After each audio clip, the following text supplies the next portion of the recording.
BMW M3. Yes, not just any car, but the best car out of them all. From doing rallying to doing time attacks to doing anything that you could ever imagine with a BMW M3. And not only is it a legendary car, but one of the coolest cars out of them all. But today we'll be talking about why it is the best out of them all. And I also will be showing you why you should always consider BMW M3. But let's not waste time and let's get into it.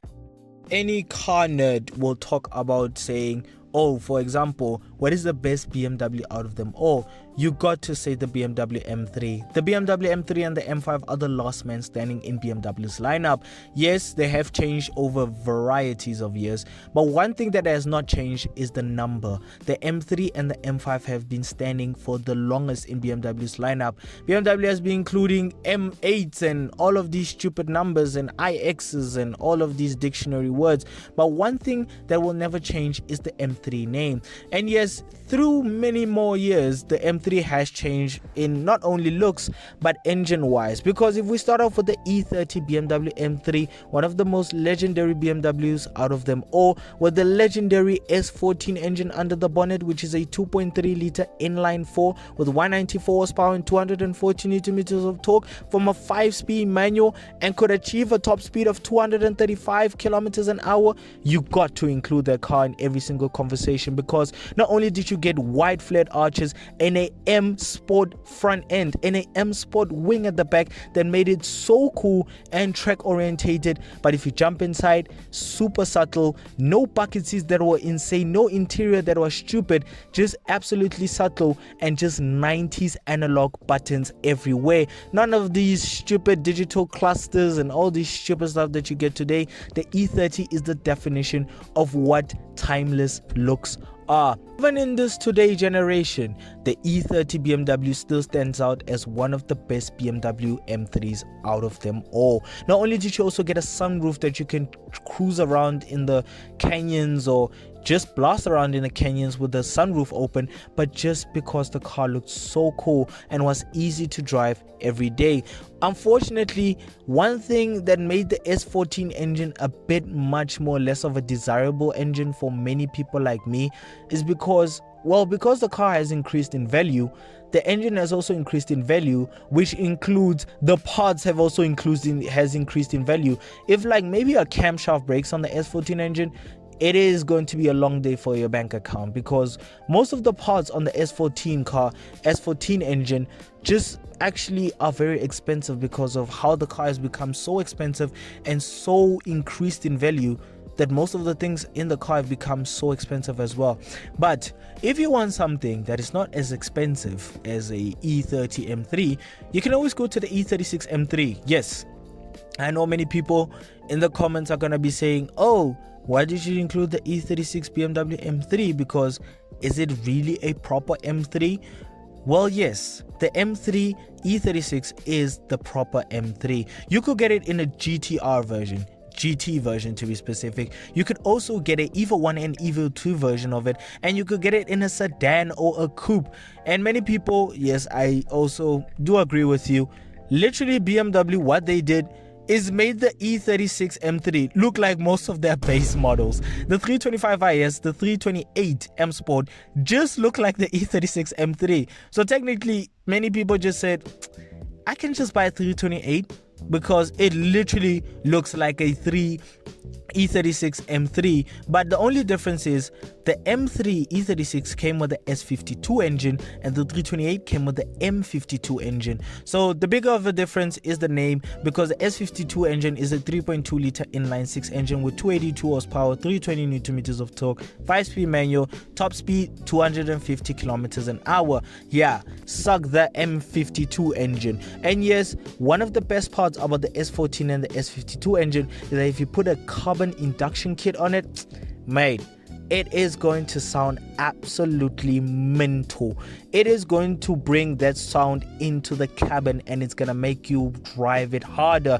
Those kind of cars are Kenyan carved cars. They're just nicer to drive because in the higher RPMs, it starts singing, you get more power, you get loads of torque, but in the lower RPMs, it's just a subtle car to drive. And speaking of subtle, every single M3 in this list are easy to drive for daily use. That is why some people, you'll be just seeing your mom or your granny who's like 80 something still driving a E30 M3 round the streets of London or something, because they're just easy to drive. They're just easy, normal based cars that you could drive every day. But the E36 M3, as much as people might say, oh, it looks like the 328 and the 325 IS, one thing I do love about the E36 M3 is that you got varieties of model of it. The Evo 1, Evo 2, you got a GT version of it, which had a different front end and also had a spoiler at the back as well, or let me say wing, not a spoiler.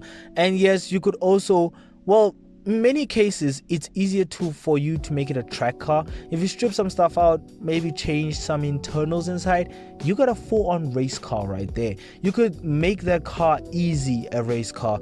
And the E36 M3, to be fair, is way cheaper in every instances than the E30. Parts, fixing it, maintaining it is way easier than the E30's S14 engine in many cases. But I know many people in the car community are going to be saying, oh, the E36 just looks like most of the base models. But come on, you cannot say a base model has an M3 badge at the back, obviously, unless you're some yobbo who puts it at the back.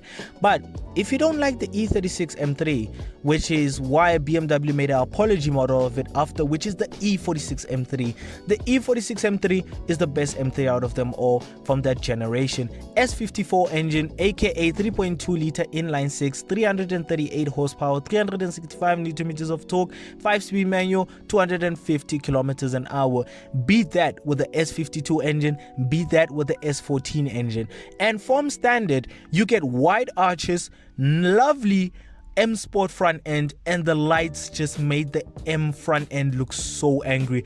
The back end, you got 4 exhaust tips instead of 2 exhaust tips that you got in the E36 and the E30.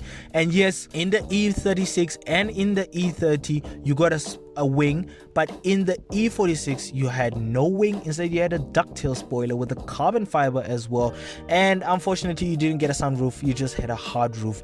And one best part that I loved about the E46 is that you got a CSL version, but came as a DCT 8-speed automatic, which unfortunately has become so desirable. That's why many people just end up buying the E46 M3. And it's not like the E46 M3 is any horrible car. It's lovely to drive. You could get a CSL sort of replica intake into that engine, and my god, does it bring so much lovely noise into the cabin. You can also do the same thing with the S52 and the S14 engine. Same plug and play intake as well. Super cool, super nice, and also makes it very nice. But one thing I love about the E46 is just it was a proper M3. It was BMW's apology for the E36. But one thing that BMW fucked up with that one is the chassis. Yes, the E46 is well known for twisting its chassis and breaking it in half. So yeah, if you buy E46, yeah, you're gonna know that that is one of your biggest problems. The S54 engine is actually well known for being reliable. That's why many people just swap them for them E36 engines or E30 engines, because they're just more reliable and easier to maintain and easier parts to access as well. But if you wanted something that was outrageous, well, BMW decided to make something that was more crazy than you could expect, which is the E92 BMW M3. Yes, the holy grail of BMWs. Not only did you get a screaming 5-liter NA V8, well known as the S62 S65 engine, but it is just the perfect BMW. 414 horsepower, 400 Nm of torque, 6-speed manual or 6-speed DCT automatic, and a top speed of 250 kilometers an hour. It is the definition of a last M3. Not only was it outrageous, but BMW said, wait a minute, we got something insane for you guys to have. And also you could get it as a sedan. Yes, BMW made the E90 as well, which is a sedan, and it was one of the most bought sedans because, well, many people actually preferred having the sedan as much as the coupes as well.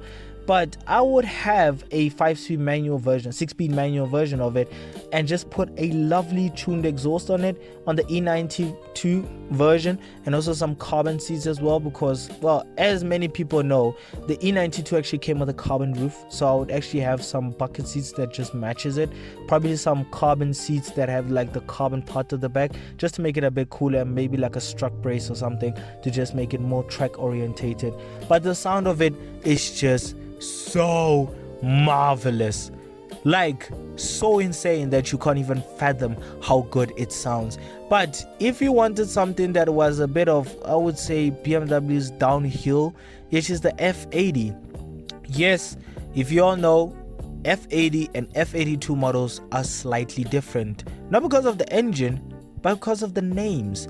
The F80 is a M3 and the F82 is a M4, which didn't make sense when it came out why BMW swapped the M3 coupe for a sedan model for the M3, which didn't make sense to people, but didn't make sense why they did it. Well, it all changed, including the engine, which is a S55 engine, which is a 3-liter twin-turbo inline-6, 420 horsepower, 431 horsepower if you choose the competition version, and 550 newton-meters of torque, top speed 250 kilometers an hour, 6-speed manual or a 7-speed DCT automatic. So in many cases, even the M4 has the same transmission, same engine, just tweaked a bit of power, and also was a 3-door instead of a 4-door. So in many cases it didn't make sense. But my god, one thing I love about the M3 F80, it looks good. It's a very good looking car. It has wide fenders just like every single M3 model. It had 4 exhaust tips just like the E46 M3, but just the inside of it was just, I would say, a show of way of how BMW started going a bit of downhill. Too many technologies, too many sensors, too many things that just made the car a bit more, how can I put it, annoying. But it was just a easy dailyable car. You can still get them for way cheaper prices. In fact, they're going way cheaper than the E46 does. So in many cases, it is a good car. But is it a proper M3?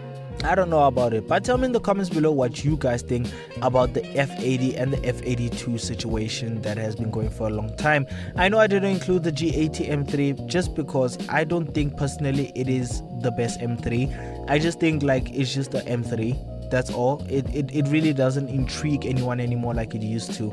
Many people are just doing crazy swaps and stupid tunes to it. It just really messed up the name, including the F80 as well, which is well known for being a F-boy car because of the reputation that it has. But besides that, tell me in the comments below what you guys think about the M3 name, and tell me what M3 do you love the most. But genuinely, I think the E30, E36 and E46 are just the best M3s, including the E90 as well. I think they're the last generation of M3s that we'll ever get that were proper. But like I said, tell me in the comments below what you guys think about cars like these.